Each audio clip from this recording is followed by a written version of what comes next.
Here he comes, ladies and gentlemen. Make some noise for Derek Kraus as the confetti goes off. And we get a bath down here. All right, so we're visiting with Stratford High School senior Derek Kraus. Derek, here's what we know coming into today. At the age of 10, you won the GSR Cartway Championship, and you won it again the next year when you were 11 years old. 2014 State Bandoleros Champion, you were 12 years old that time. 2015, you were the youngest to win at Rockford Speedway. You were 13. You won your first Super Late Model 1 week before you turned 14. Your Midwest Truck Series champ in 2015. 2016, ARCA Midwest.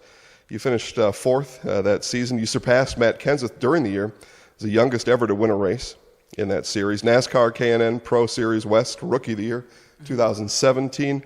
You were 2019 champion in that same series. You had 5 wins. You had edged out Jagger Jones. We might talk about Jagger a little bit. Yeah. And then coming into this year, you've elevated yourself all the way to the Gander RV Outdoor Truck Series, and I happen to know that you've led the most laps in a golf cart here at Edgewater. So, how do you explain all this? I mean, this is crazy.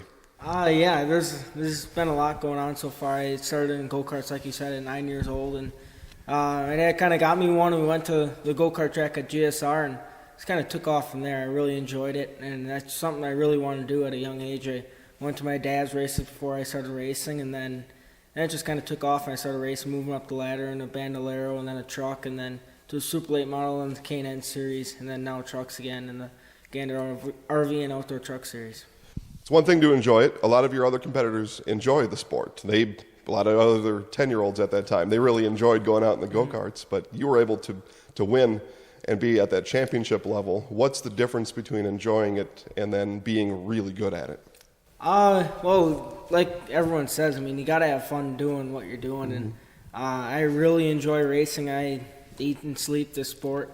I really enjoy going to the racetrack and then practicing and then qualifying in the race every weekend. So if I can be at a racetrack, I'll definitely be there, and that's just something I do. Just like wrestlers and football players and basketball players, they live and breathe their sport, and I just feel that's me for racing.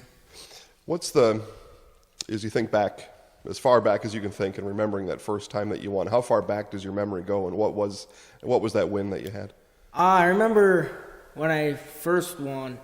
I remember I raced at GSR, and Cole Varsho was there, another kid that races from around here, and I finished second to him the week before, and then the next week we got a new go-kart. It was brand new to us. It was actually a brand new go-kart, and able to go out and win the first night, and that was really big. I mean, it's a feeling you can't really describe. I mean, you're excited, and it sinks in, then it's just a really exciting moment for me, and I just remember that first win in a go-kart and carrying the checker flag around the racetrack. So go-karts, bandoleros, stock cars, now into trucks. Now the truck series, you're not hauling stuff around in the back of that truck as you're going around the track. So explain to people that maybe don't understand what the truck series is, why it is you are driving these trucks around the racetrack. Yeah, so it's like there's the Monster Energy Cup series or the NASCAR Cup series, and then there's the Xfinity series, and then there's the truck series, and it's like stepping stones all the way to the top level of racing. And just right now with my age and my experience, this is the right step for me, and just taking this year to learn and experience all the different racetracks, because most racetracks I'm going to this year I've never been to before. So just kind of learning as much as I can this year and try to get as good finishes as we can. You think back to your super late model or stock cars that you were in, and now in the truck. Talk about the aero difference. So what's the aerodynamic difference? What's the difference between those kind of vehicles? Just like here with the late models and stuff, it's all short tracks. The biggest track I've ever been to in a late model is 1.25 miles, I think it is, at Gateway, and then the trucks are at 1.5 miles, 2 mile racetrack, and it's a little bit hard to, like, people describe it every day on TV, or you'll hear it on the internet or something about people talking, if you get behind someone, you'll get really tight where the car don't turn, or it'll get really loose where the back end slides out a little bit, and it's tough to describe it until you feel it yourself, but it can get frustrating at times, and that's just why you got to be out front so you don't really experience any of that. It was announced last year that you were going to go full-time into that. What was that process like? How did you and your family and the team decide that full-time was the next best step for you? Yeah. BMR, Bill McAnally Racing, we partnered up with HRE, and then they moved all their equipment, their truck equipment, over to North Carolina. That's just kind of the hub of racing, and that's just kind of where you got to be. So once we raced 3 or 4 races last year in the truck series, we ran pretty good in them. And then Kevin Bellacord, my crew chief, we just kind of put things together, and we were able to plan out a full truck ride for this year. All right, the full truck rides, number 19, Toyota Tundra. You started a couple weeks ago over at Daytona. So before I tell the folks, well, I'll just tell them now, you finished 4th at Daytona. I mean, that's awesome, right? I mean, your first year in your full-time ride, you finished 4th at the most famous racetrack, well, maybe to some, the most famous racetrack in the entire world. Just talk about that, what it was like to race at Daytona and then you get a top 5 right off the bat.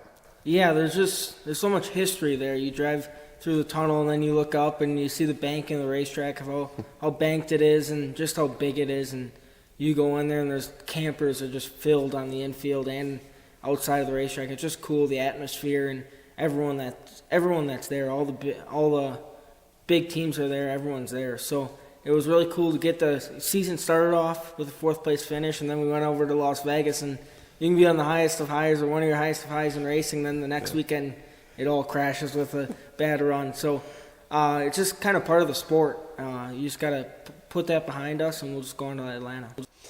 Through the last couple of years, you've banged around a racetrack with a lot of household names, Harvick, Busch, and those kind. I mentioned Jagger Jones earlier. What's the difference between racing against people maybe your own age and then those experienced veterans? Well, the experienced veterans like Kyle and Kevin, they're so good at what they're doing, and that's why they're up at the top tier of auto racing. And you can learn so much from just watching them outside the racetrack and then going in the car and following them. You just learn so much, and that's why it's cool to race against people like that in the Series A racing. Back to Stratford High School, you're a member of the Stratford wrestling team. We'll talk about a couple state champions here in just a moment, but first, what can you take from wrestling and the coaching you got and being involved in a team like that, and how can you apply that to your racing career? Wrestling, it's a big mental game. Wrestling is, I feel like, from the cutting weight part of it, and then during the matches, you can be down by 5 points at the end of a match, and you can come back to tie it, or even get the win if you pin the guy. So wrestling, it's a big mental game and not giving up, and I feel like that helps me in the race car. If the car or truck ain't handling right, I just feel like I don't give up on it and just keep trying my best until the end of the race. Classmates, teammates, Gavin Drexler, Trevor Denny, state champions, crowned just yesterday down in Madison. Talk about what it was like to watch them win a state championship. Yeah, it was really cool experience. Trevor and Gavin, I mean, them 2 guys are really good at what they do in wrestling. Gavin, it's crazy. I mean, he walks out there, he wrestles a kid and makes it look easy pretty much. And same with Trevor, and just our whole wrestling team. The whole team bond. It's all like a family pretty much. It's all a brotherhood, and we're all there wrestling and supporting each other. And going out of state was a really cool experience, especially to see like the Walk of Champions, and then the finals match where there's just 3 mats out on the big floor, and just to have some people from our local area and from our own town to win it is really cool. Team State last year ended in second place with a silver trophy. What's it going to take for Team State to bring home the gold next week? We're gonna have to do our best. I feel like Fenimore and Coleman are really good teams, and also Random Lake. We're all really good teams, so we're just gonna have to go in and execute pretty much. They gotta win every single match that we can and take as many points as we can out of the match and take it for the team. And I feel like that's where Stratford, we're really good at, like team sectionals.